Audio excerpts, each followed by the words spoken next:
Yang pertama, aspek pasar dan pemasaran. Analisis kondisi pasar saat ini.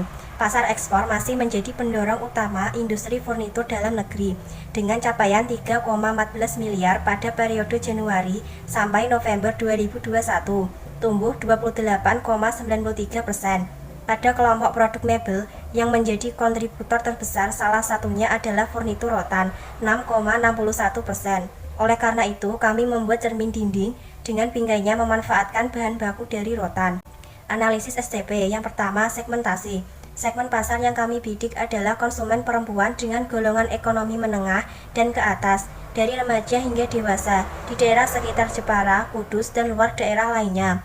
Targeting. Target pasar yang kami bidik adalah mahasiswa atau dosen, konsumen perempuan dari kalangan remaja hingga dewasa. Positioning. Posisi produk cermin dinding dari anyaman rotan ini dilihat dari nilai guna.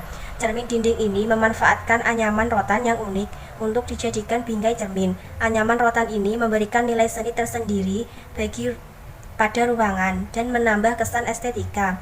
Dengan tagline ruangan dengan interior estetik, diharapkan mampu memikat konsumen perempuan. Bauran pemasaran. 1. Produk. Cermin dinding merupakan salah satu pelengkap interior ruangan. Cermin dinding ini terbuat dari kaca dan anyaman rotan sebagai bingkainya. Bentuk kaca bisa bundar atau lonjong, sedangkan untuk bingkainya dari anyaman rotan dengan beragam bentuk motif sesuai selera konsumen. Penggunaan bahan baku rotan yang dianyam untuk dijadikan bingkainya merupakan bahan baku yang ramah lingkungan.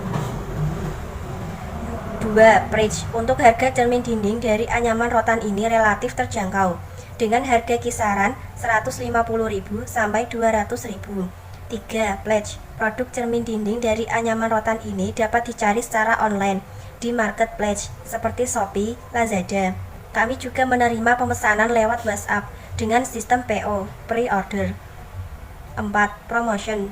Strategi promosi yang kami lakukan adalah secara online, melakukan promosi di sosial media seperti Instagram, Facebook, dan TikTok.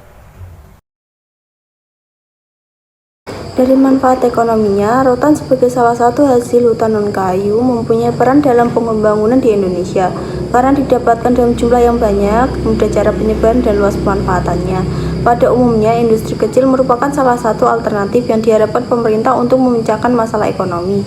Begitu juga industri kecil menengah kerajinan anyaman rotan di Desa Teluk Wetan, Jepara, selain untuk memecahkan masalah ekonomi, juga berfungsi sebagai penopang ekonomi untuk mencukupi kebutuhan sehari-hari, dengan harapan dapat berperan dalam mendorong pengembangan industri mebel rotan sehingga kesejahteraan masyarakat di Desa Teluk dalam bidang ekonomi dapat ditingkatkan. Dalam peranan pemerintah, keberadaan kerajinan rotan tidak lepas dari dukungan pemerintah, utamanya berkaitan dengan peningkatan kemampuan pengrajin dan pekerja. Pada tahun 1972, pemerintah Kabupaten Jepara melalui Dinas Perindustrian Pembina dan mendampingi kelompok pengrajin Teluk Wetan untuk bisa menghasilkan produk-produk kerajinan rotan. Sejak saat itu, proses produksi dan desain produk mulai dikembangkan. Dampak industri kerajinan rotan dapat bertahan dan berkembang. Dari manfaat sosialnya, yang pertama, pendirian usaha anyaman rotan ini memanfaatkan keahlian desa agar tidak hanya dapat membuat perabotan umum rumah tangga saja, tetapi berkembang dengan membuatan hiasan-hiasan dari rotan seperti cermin dinding yang saat ini banyak diminati orang-orang karena mempunyai kesan yang estetik, dengan harapan dapat meningkatkan kreativitas masyarakat. Tidak hanya itu, masyarakat juga dapat belajar mengenai hal-hal baru. Untuk yang kedua, selain itu, pembuatan anyaman yang bisa dilakukan dengan bersantai dapat menciptakan hubungan yang harmonis antar sesama pekerja. Ketiga adalah aspek lingkungan. Pengolahan rotan menjadi furnitur berarti bisa menjadi langkah untuk memanfaatkan hasil hutan menjadi barang-barang dengan harga yang fantastis. Dampak pembangunan industri terhadap aspek sosial ekonomi meliputi mata pencaharian penduduk dari sektor pertanian menjadi sektor industri dan perdagangan. Dampak lainnya adalah terbukanya kesempatan kerja yang lebih luas baik bagi masyarakat setempat maupun masyarakat pendatang. Analisis pengolahan anyaman rotan menjadi cermin dinding. Rotan adalah bahan baku alam yang sifatnya dapat diperbarui. Namun demikian, pemanfaatan yang tidak bijaksana dapat berakibat pada terganggunya berkelanjutan bahan baku rotan dan industri itu sendiri. Kelebihan dari rotan yaitu anyaman rotan bisa tahan lama. Meskipun terbuat dari serat alami dan ringan, furnitur rotan terkenal dengan daya tahannya. Bahkan furnitur yang terbuat dari rotan seringkali lebih tahan dari furnitur berbahan kayu atau potongan kontemporer yang dilapisi kulit atau kain. Tak hanya tahan lama, tampilan furnitur rotan juga tidak lepas oleh zaman. Tampilannya yang klasik bisa kamu gunakan di dalam maupun di luar. Serat rotan sangatlah kuat dan tahan lama dan dapat menahan udara panas maupun udara dingin. Saat musim salju, produk cermin dinding dari anyaman rotan ini memiliki motif anyaman yang beragam bentuk untuk memikat konsumen perempuan. Apalagi cermin dinding dari anyaman rotan ini tidak hanya sebagai barang pakai, tetapi dapat juga digunakan sebagai benda hias. Ini adalah penanganan limbah dari sisa anyaman rotan, bisa dijadikan bingkai cermin yang bisa dibuat beberapa macam bentuk untuk memberikan nilai seni tersendiri. Bagi masyarakat dari kehidupan yang selalu berkurangnya ekonomi lemah, membuat masyarakat sekitar mencari jalan lain untuk mendapatkan apa yang mereka inginkan. Mereka yang bekerja memanfaatkan limbah di rotan yang diolah menjadi suatu produk agar bisa menambah penghasilan demi menopang kebutuhan rumah tangganya sebagai pendapatan tambahan. Pada proses pengolahan rotan meliputi pemanenan, pengolahan rotan mentah, pengolahan rotan setengah jadi, produk rotan. Salah satu proses yang cukup menarik untuk diamati pada rotan mentah adalah pengawetan rotan dengan proses perendaman. Selanjutnya yaitu adalah aspek teknis dan teknologi. Lokasi di sentra Teluk Wetan, Desa Teluk, Kecamatan Belahan, Kabupaten Jepara. Alasannya kami memilih lokasi di sini yaitu karena lokasi ini sudah terkenal akan kerajinannya. Dan alasan kami memilih lokasi tersebut karena agar memanfaatkan keahlian dari masyarakat di sana. Dengan harapan bisa mendorong pengembangan industri mebel rotan dan kesejahteraan masyarakat di Desa Teluk. Luas produksi.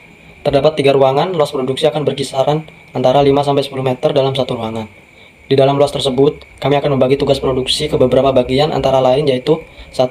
Adanya tempat pengolesan kaca, 2. Tempat menggunting atau mengukur rotan sesuai ukuran, 3. Tempat menganyam sesuai motif-motif produk dari kami, dan 4. Tempat pemodifikasian atau pewarnaan anyaman yang sudah jadi. Layout perusahaan. Berikut bisa kita lihat denah dari perusahaan kami. Di dalam nomor 1, kami akan menyediakan tempat parkir bagi karyawan maupun konsumen yang datang. Nomor 2, kami akan menyediakan tempat penjualan di mana konsumen bisa melihat produk dari usaha kami. Ketiga, kami akan menyediakan tempat kasir bagi konsumen yang berminat membeli produk dari kami ataupun mau memesan produk dari kami. Nomor 4, yaitu tempat kami melakukan finishing dari produk kita, yaitu melakukan pengeringan dan pengecekan kembali produk sebelum di finishing apakah ada kesalahan atau tidak. Nomor 5, yaitu tempat bagi usaha kami memproduksi produk dari kami. Di dalam ruangan pertama, kami akan menempatkan karyawan yang bertugas dalam pengolesan kaca atau cermin dan tempat untuk menggunting atau mengukur rotan, tali rotan sesuai dengan ukuran yang dibutuhkan. Di dalam ruangan yang kedua, kami akan menempatkan karyawan yang bertugas dalam menganyam rotan. Di dalam ruangan ketiga, kami akan menempatkan karyawan yang bertugas dalam pemodifikasian anyaman rotan atau pewarnaan produk kami sesuai motif yang sudah ditentukan atau motif yang diinginkan oleh konsumen atau bila memesan produk dan motif yang berbeda. Nomor 6 adalah yaitu tempat bagi perusahaan kami menyimpan bahan baku dan produk-produk kami yang sudah jadi. Teknologi yang akan digunakan. Dikarenakan produk kami mengenai menganyam, kami masih menggunakan teknologi manual. Berikut yaitu adalah perlengkapan usaha kami.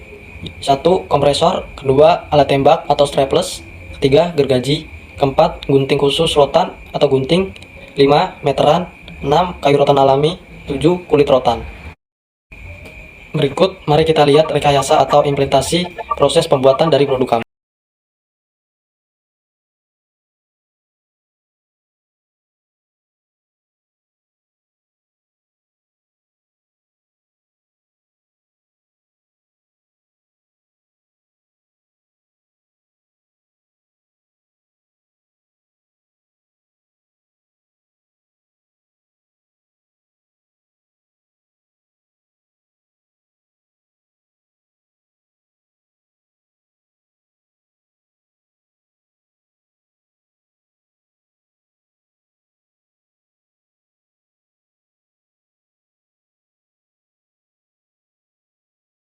Tentang aspek keuangan. Di dalam aspek keuangan terdiri ada 3. Yang pertama kebutuhan dana, yang kedua sumber dana, yang ketiga metode penilaian investasi. Pertama, belanja alat-alat bahan sekitar 55% dari modal 2.826.000. Digunakan untuk membeli alat-alat seperti kompresor, gergaji, tembak staples, dan alat-alat lainnya. Yang kedua, belanja kebutuhan produksi sekitar 30% dari modal sekitar 2.428.500. Digunakan untuk membeli bahan baku seperti rotan, kaca, dan bahan pelengkap lainnya. Yang ketiga, pengeluaran untuk biaya sewa Karena kami belum mempunyai gedung sendiri, maka kita sewa ruko atau rumah untuk tempat produksi atau gudang sekitar 10% dari modal. Yang keempat, 5%-nya sisanya digunakan untuk pengeluaran lain yang berkaitan dengan penjualan seperti packaging, plastik, dan lain-lain. Poin yang kedua itu sumber dana. Sumber dana dari rencana bisnis ini kami sepakat untuk patungan atau dari masing-masing anggota kelompok kami melakukan investasi kepada usaha ini. Ketiga itu metode penilaian investasi. Ada beberapa penilaian investasi yang kami lakukan. Dari analisis penilaian investasi ini bisa diambil kesimpulan bisnis kedepannya layak atau tidak untuk dijalankan. Metode penilaian investasi. Yang pertama, BEP, Break Even Point, atau yang disebut dengan titik impas. Dari perhitungan ini, kita menjadi tahu kira-kira bisnis ini harus menjual berapa unit untuk mencapai kondisi laba atau rugi. Dengan rumus, biaya tetap dibagi harga jual dikurangi biaya variabel per unit. Sama dengan 1.050.000 itu diperoleh dari biaya sewa dan penyusutan peralatan. Dibagi 200 dikurangi 131.530. Hasilnya 15 unit. Berdasarkan perhitungan BEP, diperoleh hasil bahwa usaha ini akan mencapai titik impas, tidak rugi atau tidak untung, jika menjual sebanyak 15 unit. Jadi, semakin penjualan di atas 15 unit, laba yang dimiliki atau didapat semakin banyak. Yang kedua, PP, Payback Period. Dari perhitungan ini, kita tahu berapa lama waktu yang dibutuhkan untuk balik modal. Dengan rumus, investasi atau modal dibagi laba. Modal kita itu 7 juta, dibagi 5.800.000 jika mampu menjual 100 unit. Maka, diperoleh hasil 1,2 bulan. Artinya, dalam waktu 2 bulan bisa balik modal. Tapi, perhitungan payback period ini bisa lebih lama jika laba yang diperoleh kurang dari ekspektasi 5.800.000. Ketiga, NPV, Net Present Value. Untuk melihat uang dengan nominal yang sama, nilainya bisa berubah, naik atau turun di periode lainnya. Rumus, kas atau laba 1 dibagi 1 ditambah bunga pangkat 1, ditambah kas atau laba 2 dibagi 1 tambah bunga pangkat 2, tambah kas atau laba pangkat N dibagi 1 tambah bunga pangkat N dikurangi investasi. NPV sama dengan 4.500.000 dibagi 1 ditambah 0,025 pangkat 1 ditambah 5 juta dibagi 1 ditambah 0,005 pangkat 2 ditambah 5.500.000 dibagi 1 tambah 0,025 pangkat 3 tambah 6 juta dibagi 1 ditambah 0,025 pangkat N dikurangi 7 juta sama dengan 4.488 ditambah 4.975 ditambah 5.458 ditambah 5.940 dikurangi 7 juta sama dengan 20.863.200 dikurangi 7 juta sama dengan 13.863.200. Nilai lebih dari 0. Maka investasi layak dijalankan. Keempat, PI, Profitability Index, menghitung perbandingan antara nilai penerimaan kas di masa yang akan datang dengan nilai investasi sekarang. Rumus PV laba saat ini dibagi investasi sama dengan 20.863.200 dibagi 7 juta sama dengan 2,98, artinya lebih dari 1. Maka usaha ini layak untuk dijalankan. Sekian, terima kasih. Selanjutnya adalah manajemen yuridis yang akan disampaikan oleh Mbak Umi. Aspek manajemen.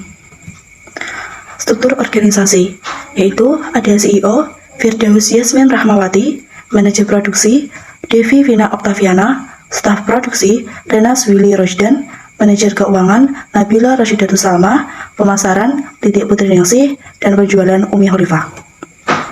Selanjutnya terdapat grafik terkait struktur organisasi, yaitu ada CEO, di bawah CEO ada manajer produksi, di bawah manajer produksi ada bagian staf produksi, yang kedua ada manajer keuangan, dan yang ketiga ada manajer pemasaran, dan di bawah manajer pemasaran ada bagian penjualan. Jadwal kegiatan. Selanjutnya, aspek yuridis. Untuk perusahaan, pengolahan anyaman rotan menjadi cermin dinding yang bergerak di bidang kerajinan. Jenis badan hukum usaha kami yaitu perseroan terbatas atau PT. Karena usaha ini merupakan usaha bersama dan juga modal bersama serta keuntungan dibagi bersama. Usaha kerajinan cermin dinding ini sudah memiliki izin dari Dinas Perindustrian Kota Jepara dan sudah terdaftar sebagai pelaku usaha penjualan komoditas kerajinan yang sudah sesuai dengan UU Nomor 3 Tahun 1982 tentang wajib daftar perusahaan. Sebagai badan usaha, kami juga mendaftarkan NPWP ke Departemen Direktorat Jenderal Pajak Kota Jepara. NPWP merupakan nomor yang diberikan kepada wajib pajak sebagai sarana dalam administrasi perpajakan yang dipergunakan sebagai tanda pengenal diri atau identitas wajib pajak dalam melaksanakan hak dan kewajiban perpajakan. Kepemilikan NPWP sangat penting sebab upaya usaha kami dapat memberikan penghasilan kepada pemerintah. Terima kasih, sekian presentasi dari kelompok 8. Assalamualaikum warahmatullahi wabarakatuh.